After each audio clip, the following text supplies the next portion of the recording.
Get up. Good morning. It's OP Radio. I'm your host, Mac. We got another great episode lined up for you this week. I hope you're all doing great today.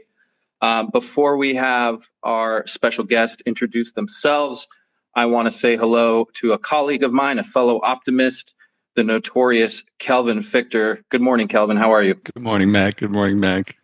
It's a beautiful, whatever day it is today, Wednesday. It absolutely is. I'm feeling great. The vibes are high. We're keeping the vibes high. I'm very excited to talk to today's guest. I know it's someone you're very excited to talk to as well. So without further ado, I'd like to introduce Tam from Test and Prod. Good morning, Tam. Good morning. By the way, it's a good evening here, by the way. So, hey everyone, what's up nerds? This is Tam. I'm leading a team named Test and Prod. So we are an engineering team that contributes to the Optimism Collective. Thanks for having me. Well, we're super excited to have you here, Tam, for a lot of reasons. Foremost of which is I think you are exactly the kind of community member and contributor that we're interested in having into the Optimism Collective. And so we're going to talk more about that. So let's start kind of broad and, give people an introduction. Tam, I'm curious, how did your journey with Optimism and the Optimism Collective actually begin? That's an interesting question. So, we started contributing to the Optimism by writing an article about the bedrock. So it's all started in January. Everyone was talking about the bedrock, but it seemed actually no one actually understood the bedrock. So everyone was talking about the block time and the TPS. But for us, we thought that it seems to be a bigger deal than block time and the TPS. Of course, bedrock, it pushes the limit to the block time and the TPS, but we felt that it's bigger than that. So we researched about the bedrock and we found out that the bedrock is literally a bedrock for the OP stack and the superchain. So, to our knowledge, we thought that, this is the only feasible way to scale Ethereum to the internet scale.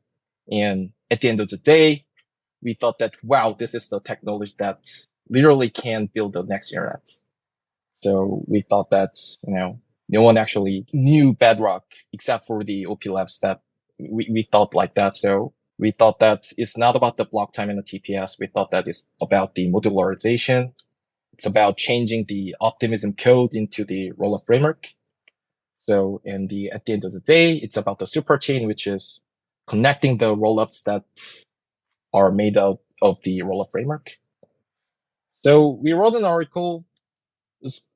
I was quite enjoying it, and after we write it, we DM'd Kelvin to request a review, and that's where everything started.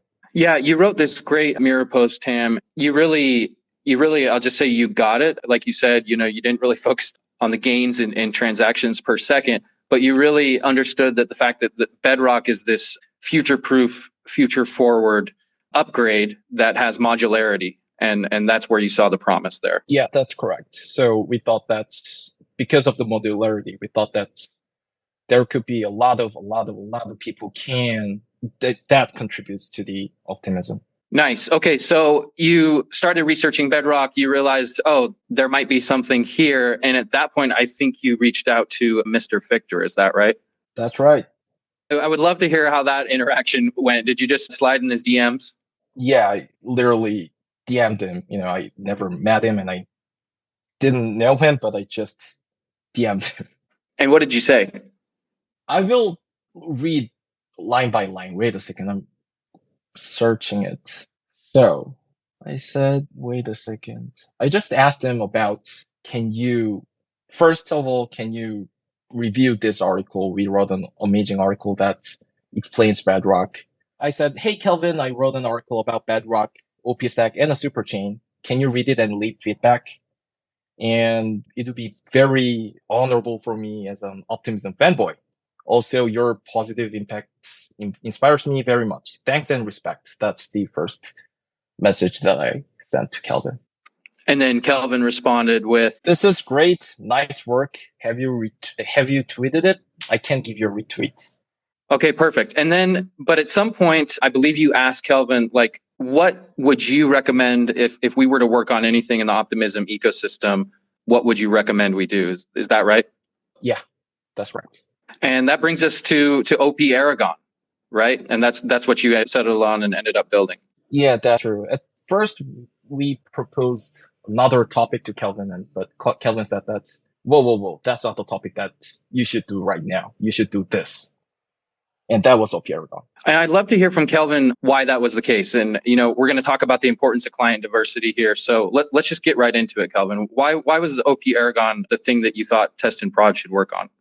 Well, so okay, there were a couple of reasons why op-erigon. Obviously, there's the clear reason of client diversity, which we'll talk about. Erigon is also great. It gives you access to things like OtterScan, which is like a free open source alternative to Etherscan. So you could go right now and run your own op-erigon node for Gurley and actually run your own little local block explorer. So even if Etherscan is down, you can always have a block explorer. So there was a lot of value in having a second client. And then the other reason was the op-erigon was kind of clearly defined, right? We knew the success metric was it syncs, right? It can run the thing, you can send it transactions, right? It basically, the success metric is it works. And that makes it really straightforward. So then we could, it was sort of a way to build up the working relationship with Test and Prod and get them familiar with the code base and get them familiar with us, with OP Labs, and kind of make sure we knew how to work together on a more clearly defined project before moving on to something, less clearly defined, which I'm hoping the next big project will be definitely less clearly defined, more, a little more experimental, something that can really push us to our limits. I'm just curious, Tam, when Kelvin floated this idea by you of building op-erigon, were you daunted at all? Like, had you ever built something like this before? Not at all. And so, so it's wild to me that Kelvin said, yeah, we need this thing. And you just took it on and got it done. Can you just walk me through what that process was like a little bit? Like, how did you approach building something that you had never done before? Well, it was wild. Basically, it's about Red Bulls, just spending a lot of nights and days, just spending a lot of times and spending a lot of, times for reading and times for understanding how it works, So yeah, that's about it. And big shout out to Tay and Chang'an. I mean, they are the member of Test and Prod, and they did all the hard lifting stuffs now. So yeah, we just spent a lot of nights, and I just could see them dying in a real time. That's about it, literally. I mean, yeah. By the way, I have to say the Bedrock spec was amazing. I think we could have done this because the Bedrock spec was very well written, and the diff from the geth to the OP geth was pretty clear. Yeah, that's about it. We read a lot of we read the code of OP geth one by one, and we kind of read all specs, the derivation and introduction and every specs that in the monorepo, and we just figured out to, how should we fit into the optimism. Oh, by the way, Proto did a lot of things before we pick up the op-erigon. Op-erigon was the thing that Proto did, and Proto actually did a lot of things. Yeah, we took advantage of Proto's code. That was amazing. I love it. And I just want to... I was just going to say, I love that. And I love the fact that you just took this challenge on and you didn't look behind you and you just put in the work and made it happen. And if you know anything about optimism, we have this big sort of grandiose vision that's going to require a lot of work. But just like anything, I think if you break things down into smaller pieces and tackle them one by one, eventually you're going to make progress. And especially if we get more contributors like Test and Prod working on the open source OP Stack code base, many hands make light work. as they say. So that's why we're so excited about this. And also, like, Kelvin and Proto helped us a lot. I mean, we asked them a bunch of questions, and when every time we try to do some non-smart things, they were like, whoa, you shouldn't do this. You should do this and this and this. So we were like, wow, thank you. So yeah, shout out to Kelvin and Proto. Tam, I also want to ask, because we talked about this before, why spend all this time and energy on, building on the OP stack, on building on Bedrock? The time and energy, these are our most valuable resources. So what gave you the conviction that this is something that you should be doing?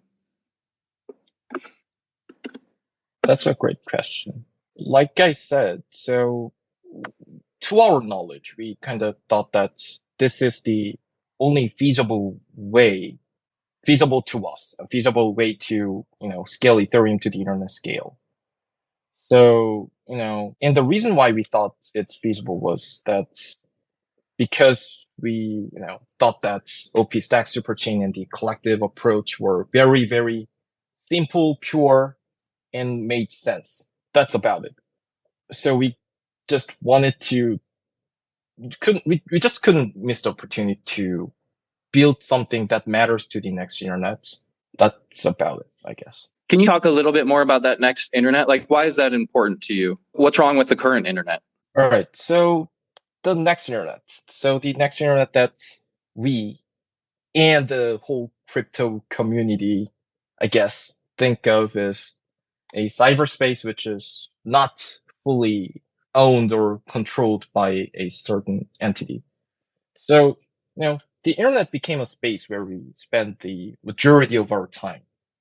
People use like internet 7.5 hours a day on average. This is insane. It's almost a half of waking hours. We have 24 hours a day. If we subtract, 8 hours sleeping, 8 sleeping hours, then we get 16. And 7.5 is almost a half of that, And as we use more time on the internet, of course, we do more stuff on the internet. For example, in the past, we only did the simple messaging stuffs like 1990s or something. But right now we can transfer money. We do transfer money, and these days we don't usually go to bank to transfer money. We just do it with our smartphone. In 1990s, we only could do blog about the food, but right now the smartphone is the way to get food, to purchase stuff and to deliver stuffs, So at the end of the day, we thought that, the internet spending hour is keep increasing. And I think we will end up living the cyberspace because, the cyberspace is so convenient and it doesn't have, so the physical world that we're living in is not a place where we create it, but the cyberspace is something that we can create, So I'll take, Ready Player One analogy here. I really like that movie. Don't worry if you didn't see the movie. I'll just go one by one. So in a Ready Player One, there was a cyberspace named Oasis. Oasis is a place where everyone spends their time. Like, people actually live in that space. And the original developer of the Oasis made an Easter egg that gives the control of the game when a person clear missions. And a huge VR company CEO by the way, he's a bad guy, spent lots of money to acquire the Easter egg, lots of resources, lots of time, lots of people. He actually make the cyber mine or something, trap people, do the Easter egg stuff for 24 hours. While I was watching the movie, it was quite strange to me because I thought, why doesn't he just buy shares of the company instead of getting the Easter egg? And several years later, when I got more and more into the crypto, my answer was like, all right, so people wouldn't live in a world where someone can just buy with money. I wouldn't live in a world where someone can just buy. It's quite nonsense if someone buy like $1,000 and there's a, the certain hand comes down from the sky and punches me or something. That's ridiculous. So, we just want to make a cyberspace infrastructure that has a same ground rule for everyone, like this world, like the law of physics. It applies to anyone. I just wanted to, help that technology to advance. That's all. Yeah. So to bring that analogy home, a cyberspace where the creators and the players of the game are actually owners of the network. Yeah, that's correct. Well, ideally, we think that no one should own it. It should be just there. It just keep chugging, I guess. Yeah, but they do have ownership in the sense that they maybe have a say in some of the decisions that involve the network, I guess you could say. Yeah, that's true. That's true. Okay, so there are multiple different protocols in this space. So I'm curious about your decision-making process, Tam, when you were, deciding where to devote your precious time and energy. Like, how did you settle on Optimism? Well, because we thought that the Optimism only had the feasible approach to our knowledge. So I'll define feasible and I will say why we thought it's feasible. We actually also thought that the only way to scale Ethereum was the encouraging as many rollups as possible, because we think that, each applications has to handle their own traffic. We learned that by, our previous job. We handle lots of traffic. It was insane. If Web3 becomes big as Amazon and Google, we cannot physically handle Google and Amazon's traffic in a single place. It's too big, right? So we think that each application has to handle their own traffic. And to have many rollups, we need a few things. The first one is a certain program that allows launching a rollup. The second is a decent, customizable rollup software. And the third is a way to connect rollups. And we just thought that, all right, so this is huge. How should we do this? Let's just focus on the first mission. But when we research more and more about the Optimism, it blew our mind. Optimism's approach had 4 main topics. The first one is OP-Stack. As usual, it's a rollup framework that allows anyone to customize and launch their own rollup. Superchain, connecting rollups that are made out of OP-Stack now. And the most important part, collective. So superchain is not it's not a vision that a single entity can achieve. So we made so the Optimism created a collective that allows anyone to contribute. And the reason why anyone is freely or comfortably to contribute is because of MIT license and retro PGF. That's the fourth topic. Because MIT license and retro PGF allows talented builders to comfortably contribute, because A, you can get a portion of the collective for the contribution, and B, your work is available for everyone. So the impact is limitless. Again, license is important, guys. So when we recognize this, we are just, very shocked. So we thought that this is the only, feasible way to scale Ethereum to the limit or limitless. And it's quite hard to, make this structure, we thought, because to make this structure, you have to have very, very pure and bullish minds towards, scaling Ethereum and building next era. So so we thought that this is the only feasible way, because Optimism Collective has such a pure mind to scale Ethereum. Respect.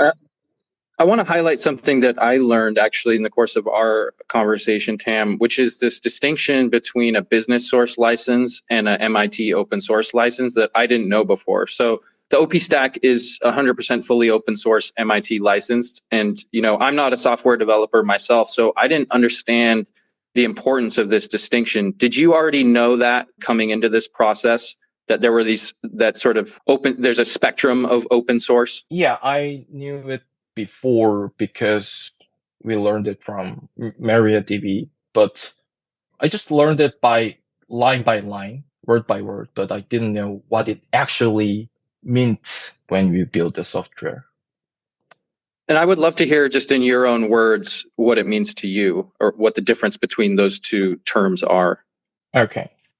So, well, PSL and an MIT license are same when it comes to, reading the code.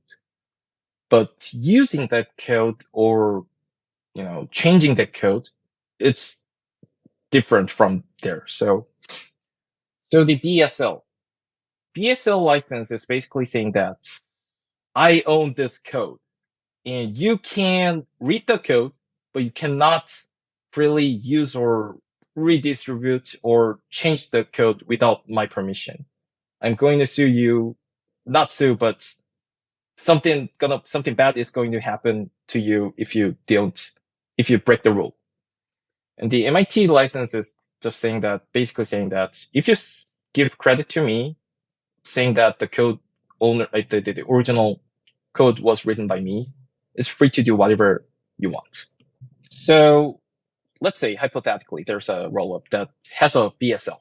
If we contribute to that code, then the limit is bounded to certain company, because only that company can ever use that software. And even though I spend days and nights, the impact will be bounded. So there's a limit. But if I contribute to the MIT license code, which is Optimism, then I'm quite comfortable to spend days and nights writing that software, because anyone can use the code, and the effort that I put days and nights is going to be available for everyone, not bounded to a single entity. Yeah, that's pretty much it. Thank you, Tam. That was a great explanation, and I think a very important distinction for people to understand. An analogy I would use is almost like when you see something that's organic in the grocery store. It doesn't necessarily mean that that's organic, right? You sort of have to do your research into, are these eggs actually pasture raised and without hormones and chemicals? Because sometimes people use these terms quite loosely. So thank you for explaining that. I would love to hear more from Kelvin, take advantage of the fact we've got the wonderful Kelvin Victor here on the importance of client diversity. And, why is this important, Kelvin? In any blockchain, you're running a program, right? You're running some piece of code, and there's always a chance that you have bugs in a piece of code.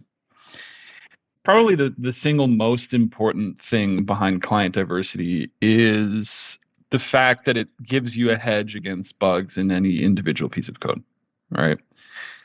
So if you implement the same thing twice, you implement it in a different way, the odds that you're going to make the same mistake twice are pretty, very, very, very low.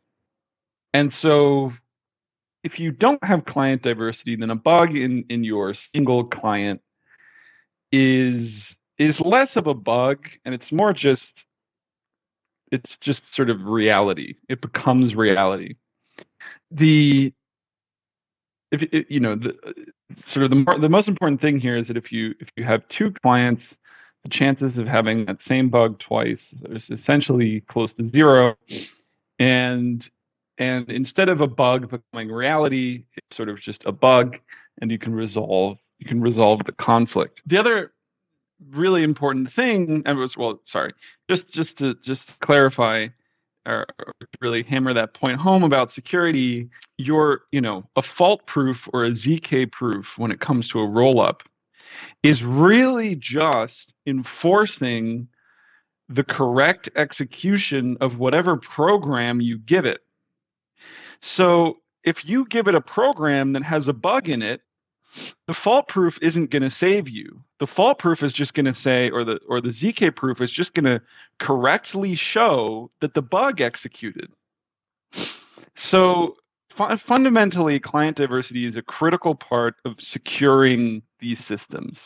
I truly believe that you can't have a secure rollup without client diversity. If you don't have client diversity, you fundamentally are opening yourself up to significant security risks. The other side of this is also just that client diversity gives you more options for how a specific node software is used, the trade-offs that that node software makes, right? So Geth and Aragon make different trade-offs. So different people prefer to use Geth, different people prefer to use Aragon. This applies to essentially any of these different nodes. People use slightly different architectures. And at the end of the day, it gives you more choice as to how you want to participate in the network.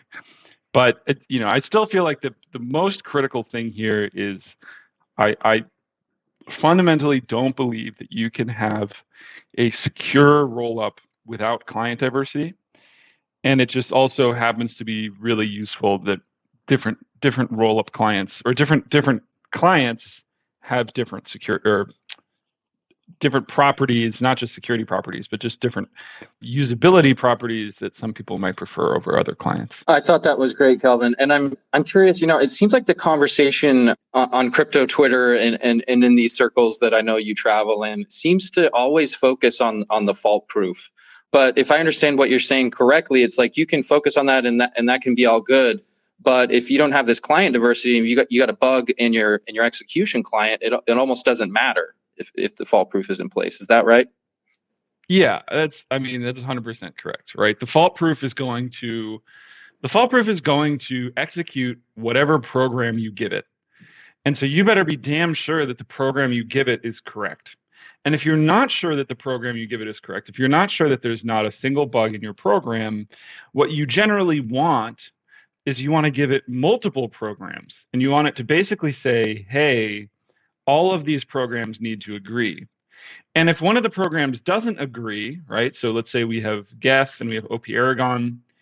If one of these two programs don't agree, then let's say we temporarily halt withdrawals until until governance pushes through an upgrade that fixes the discrepancy, right?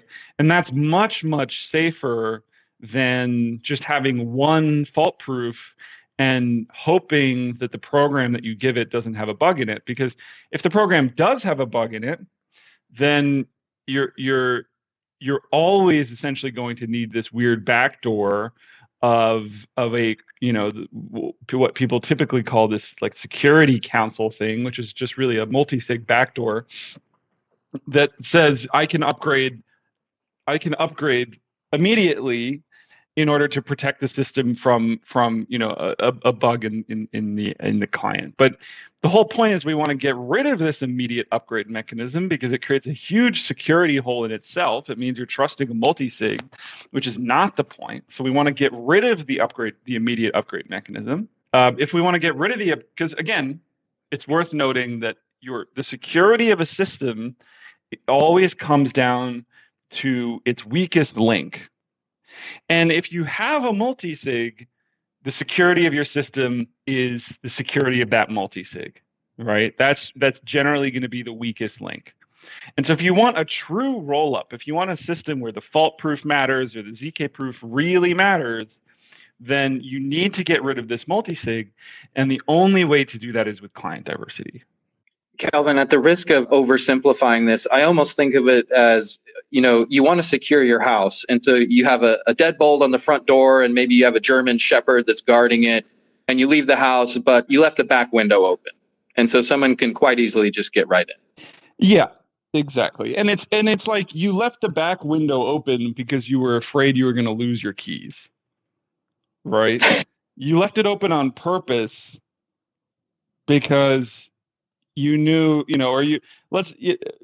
right? This is the problem, is you need to be confident you're not going to lose your keys. And the reality is that right now, none of these systems are. But you can't get there without client diversity. You fundamentally can't. Anyone who tells you they can get there without client diversity isn't telling you the truth. Yeah. And so to just underline what I was hearing from you, Kelvin, it's this concept of redundancy. I've been told before 2 is 1 and 1 is none. And so the more redundancy you can have in a system, the better. That's correct. Awesome. Okay. And that's why we're so glad that we have contributors like Test and Prod that are working on these things that we need. So, this has been really fascinating, guys. It's been a really great conversation. I feel like we're close to winding down. Is there anything, Tam or Kelvin, you want to say before we close out here? Well, I want to say 2 things. First, shout out to Kelvin, Fredo, everyone in OP Labs, and Tay and Chang'an. They did an amazing job. Thanks for helping us. And second, I want to say everyone who's listening to this, you're blessed. Because because I just want to tell you, this is the opportunity. You should join the collective and contribute, because First Tech is getting there thanks to years of research by Plasma Group, Optimism Collective, and the community is getting there. We all know what you're doing right now, and awesome people gathered.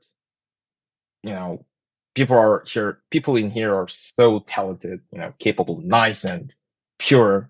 And most importantly, we have a lot of unsolved problems, and these are all opportunities. So any, talented person can pick up and solve, and they're going to be rewarded and be part of the collective. So yeah, please join. I would love to see more and more people joining the collective. So would we, Tam, and I absolutely love the way you phrase that. And speaking of community, if you are someone like Tam, if you're a builder interested in joining the collective, we have some amazing technical documentation to get you started. If you head over to community.optimism.io. Kelvin, is there anywhere else you would direct people to go? Maybe is it okay if they slide in your DMs? Yeah, it's definitely okay if you slide in my DMs. I mean, what I'll say is, we are trying to create a digital country. We are trying to create an economy and a governance system on the internet that is fairer and is more transparent and is more, is more human focused than ever in this kind of awkward phase that we're in technologically. And we need more people to do work within this collective. And I will say that not only do we need people to do work, we need people to do work where they're going to get paid. So if you want to be paid to do work on the internet, to build a digital country that respects people, slide in my DMs. There's so much work to be done. I will help you find the right place to contribute. Here. I love it. Yeah, a lot of challenges and a lot of things yet to be built, but as Pam said, a lot of opportunity as well. Join the collective, y'all. Well, thanks once again, Kelvin and Tam. This has been a great conversation, and I wish you both a great rest of your Wednesday. And thanks everybody for tuning in. We'll catch you next week for another episode of OP Radio. Until then, we'll see you on the internet. Stay optimistic, y'all. Be optimistic, y'all. Bye-bye.